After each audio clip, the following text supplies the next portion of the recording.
हम लोग को आशीर्वचन सुनाने का प्रयास करें। श्री सद्गुरु महाराज की जय। श्री सद्गुरु महाराज की जय। श्री सद्गुरु महाराज की जय। मंगल मूर्ति सतगुरु निडय सर्वाधार। मंगल में मंगल करना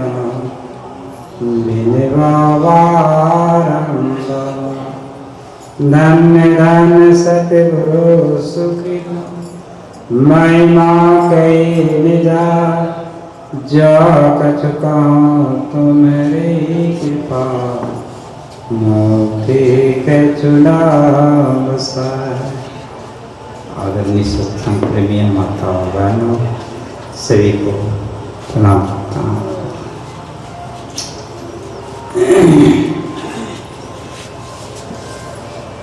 संत वाणी से आपको स्वागत है।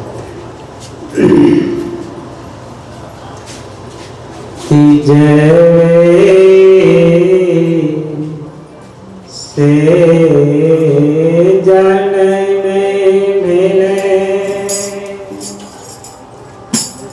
बहुते दुखे साला बहुते दुखे सलाम कभी न कैला राज सुख जग से जाना दे बहुत दुख सहारा दुख सहारा कभियो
Oh,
पानाही कयो राम पानाही कयो राम तिरुनाना जावया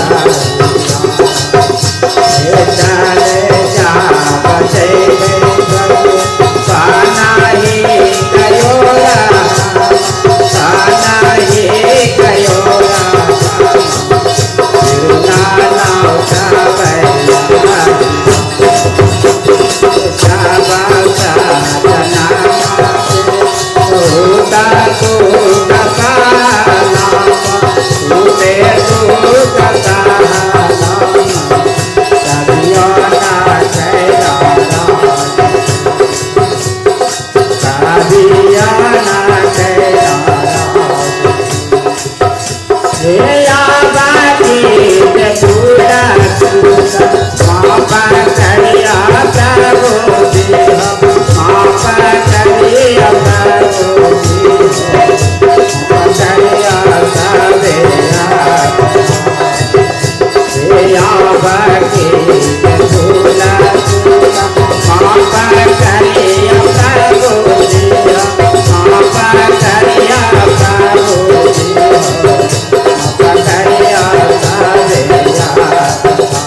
सदगुरु महाराज की जय।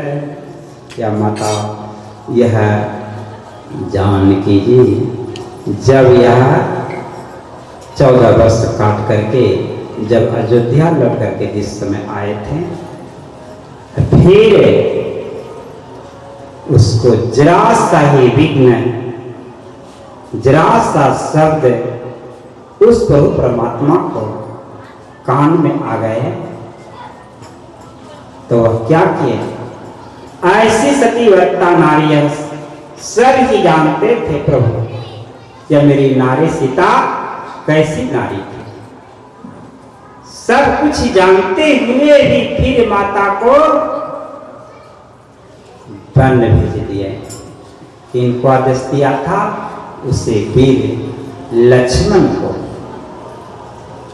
तो जिस समय माता जी वन जा रहे थे उस वक्त युवक प्रभु से विनती कर दी कि हम ये संसार की रीति देख लिए प्रभु कि जब से हमें ऐसे ही राजघर में जन्म लिया और ऐसे आपके साथ का आपकी संबंध हुआ फिर भी इतना ही रहते हुए सारे सुख संपन्न रहते हुए भी फिर मैं संसार में जब से जन्म लिए कभी सुख चैन जीवन नहीं पाए। तो लास्ट में विनती करके और प्रभु से आज्ञा मांग सोचिए आशा मारी थी कि अपने प्रभु आप जिसमें आपको सुखी हो या आपकी प्रजा जिससे सुखी हो वैसा ही कार्य आप कीजिए। मैं अपने को स्वयं दुख सह सकती हूँ लेकिन मैं प्रजा को सुख देने वाली मैं नारी हूँ। वह प्रजा को सुख के खातिर वह अपने को कष्ट सहती। सोचिए कैसा धर्म नारी थी और कैसे वह प्रभु राम ही थे राजा थे फिर भी जरा सभी राज्य का राज का जरा भी मत नहीं होते। इसी तरीका से संत महात्मा सभी कहते हैं कि जो सही से अपने को कष्ट को सह करके और अगर दूसरे को अगर सुख देते हैं उससे बाहर करके दूसरा कोई ही यह धर्म ही नहीं है। धर्म यही सिखाते हैं, रामायण में यही सिखाते हैं, गीता में यही सिखाते हैं। यह न कहते किसी को कष्ट दे कि जरा सा निंदा सुने कि हम वही साधारण वह राम है। किसने कहा था एक धोबी के बात में माँ सीता को ही वन फिर जाना पड़ा। तो वह धोबी था कौन? तो वह पूर्व जन्म की वह अगले ही वह जन्म की बात था, और दूसरे जन्म में आकर के बदला ले लिए।